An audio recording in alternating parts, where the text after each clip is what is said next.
Bonjour à tous et bienvenue sur Machineo pour ce premier test qui va porter sur le Vivofit de Garmin.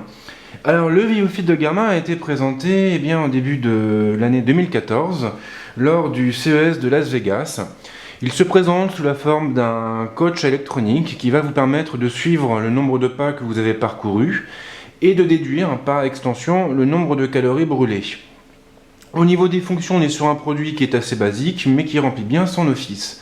Ce que vous avez sous les yeux, c'est la boîte du Vivofit, une boîte plutôt conventionnelle qui présente l'application associée, une application qui est disponible à la fois sur iOS et sur Android, mais également les principales fonctionnalités de l'outil.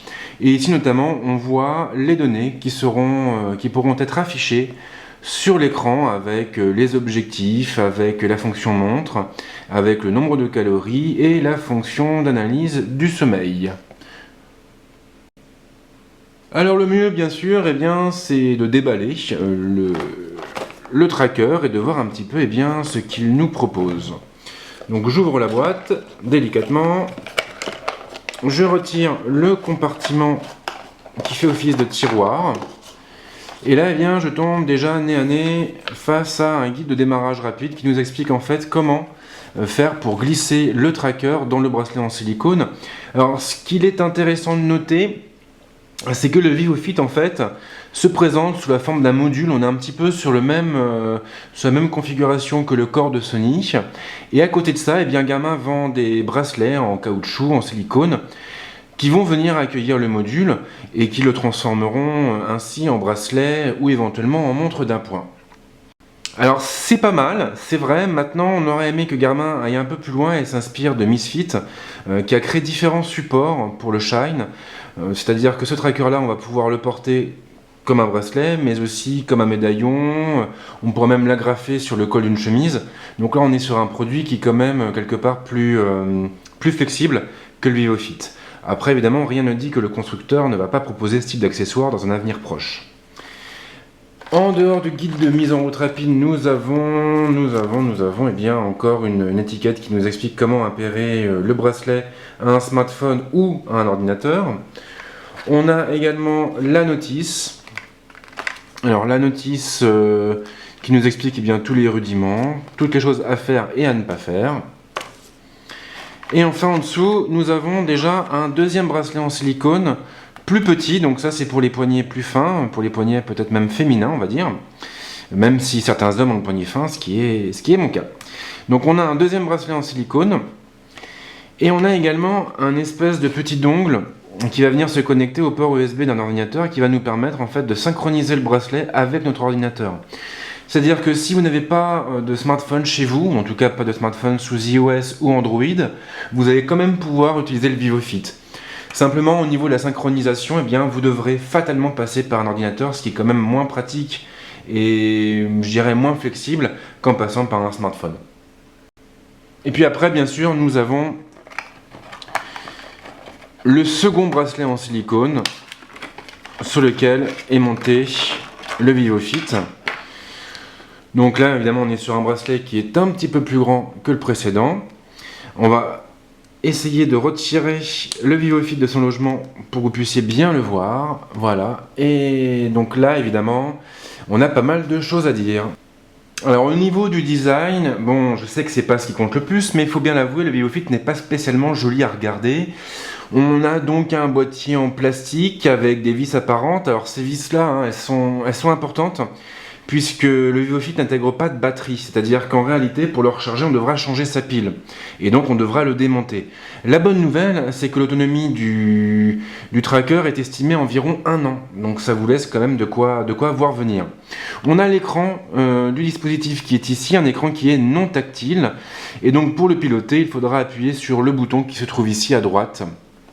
Alors je ne sais pas si ça passe bien à la caméra, mais c'est un bouton qui est assez large et qui sera évidemment accessible depuis le bracelet en silicone, puisqu'ici nous avons un petit bouton qui est gravé dans le plastique. Donc au niveau de la forme du dispositif, on est sur un rectangle incurvé, donc c'est sûr que au niveau du poignet, On aura un confort qui sera quand même important. Maintenant, ça limite quand même l'utilisation d'accessoires tiers pour en faire par exemple, je sais pas moi, un médaillon ou même une broche. Là, on comprend finalement ce qui a poussé Garmin à se contenter du format bracelet. Sous le bracelet, on a les instructions habituelles avec le petit logo Bluetooth. Alors, il faut savoir que la synchronisation se fera via la puce Bluetooth 4.0 intégrée. Donc, c'est un format, je dirais, traditionnel. C'est ce qu'on retrouve dans la plupart des bracelets de ce type. Alors au niveau de l'écran, ça c'est quand même très important, Garmin a opté pour une technologie à base d'encre électronique, donc c'est quelque chose de similaire à ce que l'on retrouve dans les liseuses. Alors l'avantage il est double, le premier atout c'est que déjà cet écran là il consomme très peu d'énergie, ce qui explique aussi pourquoi le VivoFit arrive à atteindre 1 an d'autonomie. Et le second avantage c'est que le tracker, enfin l'écran reste lisible en toutes circonstances, y compris en plein soleil. Alors en toutes circonstances oui et non, parce qu'en fait on n'a pas de système de rétroéclairage. Et ce qui fait qu'on ne pourra pas lire l'écran dans la nuit, dans le noir, le plus complet. Donc ça, c'est un petit peu embêtant pour ceux qui aiment bien, je sais pas moi, lire l'heure en pleine nuit pour voir à peu près combien d'heures de sommeil il leur reste, ou même pour activer le mode sommeil quand on l'a oublié. Alors sinon, il s'agit d'un écran qui n'est pas tactile, ce qui veut dire, en gros, que toute la navigation va se faire par l'intermédiaire de ce fameux bouton. Donc on a en fait différents écrans qui vont défiler. Ici, on a la montre, l'heure.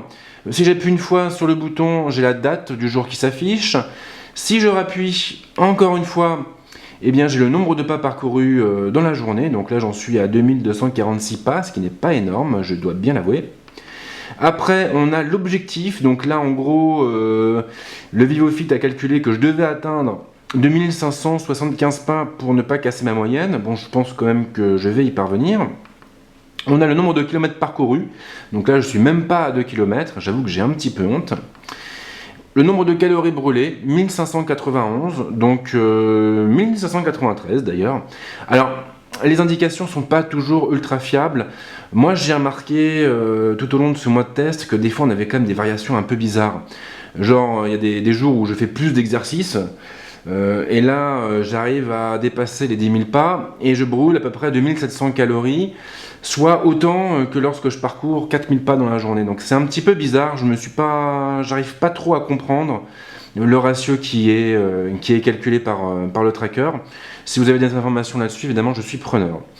Après les calories, eh bien, nous revenons à l'heure.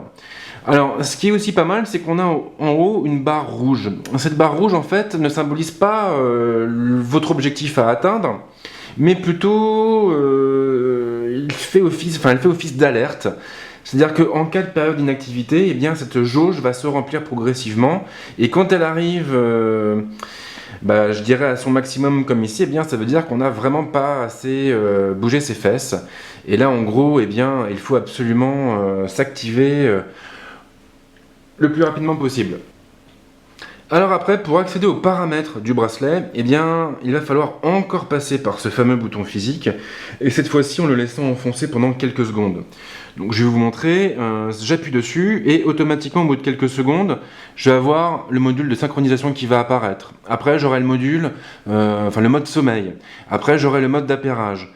Donc en fait, il n'y a pas de mystère. Quand on veut choisir une option ou une autre, on relâche simplement le doigt au bon moment. Donc si je voulais par exemple synchroniser le VivoFit avec mon téléphone, eh bien je laisserai appuyer pendant quelques secondes et je relâcherai lorsque l'instruction 5 apparaît à l'écran. Et là, eh bien, normalement, le VivoFit est censé se synchroniser automatiquement avec mon téléphone. Voilà pour cette présentation rapide du VivoFit. Alors, en gros, il y a du bon, il y a du moins bon. Les finitions, je suis pas trop fan. Le plastique, ça fait un peu cheap quand même. Maintenant, l'avantage, c'est qu'il est ultra léger, il est discret, il a tendance à se faire oublier. L'autonomie, elle est monstrueuse. 1 an, c'est quand même surprenant, j'ai envie de dire. En tout cas, c'est le coach électronique le plus autonome que j'ai pu tester jusqu'à ce jour. L'écran, rien à dire. Il est très lisible. En plein soleil, il n'y a pas de problème, il est toujours actif, donc on peut très bien utiliser le VivoFit comme une montre, sans aucun souci.